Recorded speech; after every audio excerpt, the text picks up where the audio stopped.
Why Israel must reconsider its Gaza evacuation order. The Israel Defense Forces directive on Thursday night, instructing Palestinians in Gaza to evacuate their homes within 24 hours, is highly alarming and deeply unsettling. Any call for a large-scale evacuation on such short notice has the potential for severe humanitarian repercussions. This evacuation order impacts approximately 1.1 million individuals. It pertains to a region that is already under siege, enduring aerial bombardment, and grappling with severe shortages of fuel, electricity, water, and food. Moreover, it encompasses an area that has sustained substantial damage to its infrastructure and roads over the past week, making the act of evacuation an extraordinarily challenging endeavor.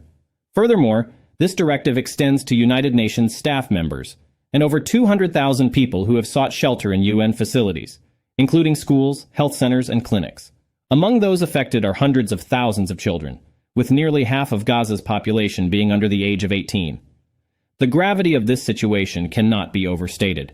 As the Secretary General of the United Nations, I urge the Israeli authorities to reconsider their decision. We are now at a critical juncture, teetering on the precipice of a catastrophic escalation. It is of utmost importance that all parties involved, and those with influence over them, take every possible measure to prevent further violence and any spillover of this conflict into the West Bank and the wider region. Immediate action is needed to pull the world back from the brink of disaster. The United Nations and our partners require swift and unobstructed humanitarian access to Gaza. Humanitarian aid, including fuel, food, and water, must be allowed to enter. All hostages in Gaza must be released, and civilians must not be exploited as human shields.